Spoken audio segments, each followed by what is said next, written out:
गिबियावनो बयखौबो खुलुमबाय। लोगोसे नोंथांमोनखौ जोंनि रिपाब्लिक निउज चेनेलाव बरायग्रोना लानाय जाबाय। दिनैनि गाहाय रादाबाव दङ।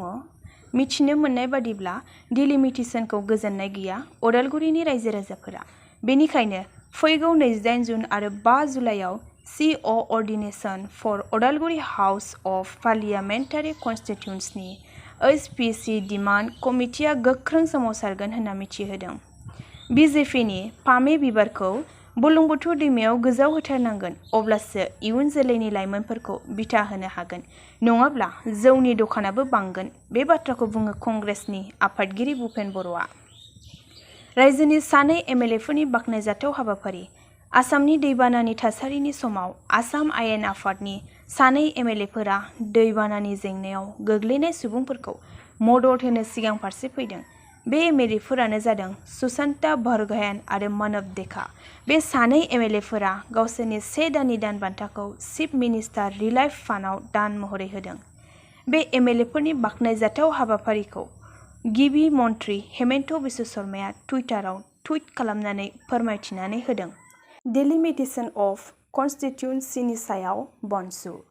अल Bodo' senior citizens forum, citizenship right movement committee, Bodo' writers academy, united tribal organisation of आसामनि जुथाइ थान्दै हान्जाया थांनाय सानखालि एबा मैयानि सानाव भारतनि हादोरगिरि द्रौपदी मुर्मुखौ लोगो हमनानै आसामाव लकसभा आरो बिधान सभा बियाब दाफामनाय आलादा बड'लेण्ड रायजो बारग' NDVFफोरनि रिहेबिलिटेसन बायदि आयदाफोरनि सायाव खमैबो 45 मिनिट सम सावरायलायदों होनना मिथिमोनदों।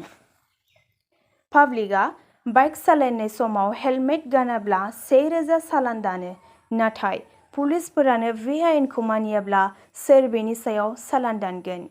बेबादि सोंथि आरो पुलिसनि आयेन मानियै भिडिअ'आ ससियेल मिडियायाव भाइरेल जानायखौ नुनो मोनदों। रां जाख्ल'नायखौ बन्द' खालाम, नङाब्ला जानांगोन जोबथेसालिनि आलासि। बेबादिनो रेशन कार्ड बानायनायनि मुङाव रां लानायनि दायाव सानखां बसुमतारीखौ पुलिसआ हमनो मोनबाय। देहायारि नोरजिया सुबुंनि नखर UPPLनि आगान।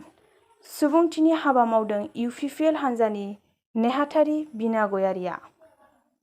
BTRनि गाहाय प्रमद बर'नि बिथोन बादियै देहायारि नोरजिया सुबुंनि नखर थांनानै सुखु दुखुनि खौरां लाहैदों मिरु UPPLनि नेहाथारिया।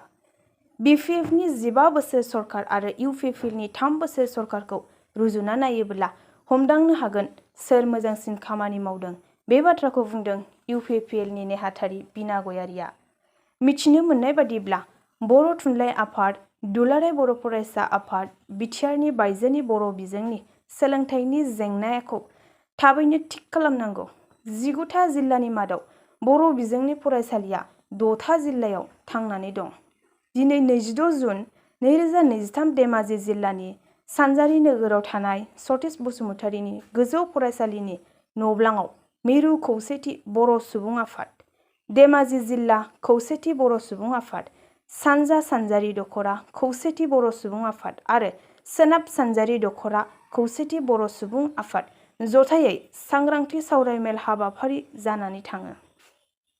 मिथिनो मोननाय बादिब्ला थांनाय 23 मे खालि क'क्राझार जिल्लानि गसाइगावआव हाब्रुबिलाव थानाय रनेन्द्र नारायण बसुमतारी सिभिल देहा फाहामसालियाव गाहाय मन्थ्रि माहारियारि डायालाइसिस मिरुखौ BTCनि सावस्रि बिफाननि मावफुं सोद्रोमा अरुप कुमार देआ बेखेवनानै होबाय। मिथिनो मोननाय बादिब्ला बाक्सा जिल्लानि गरेस्वर रेलवे स्टेशन सेराव सासे सुबुंनि गोथै देहा मोनदों। गोजोन्थों।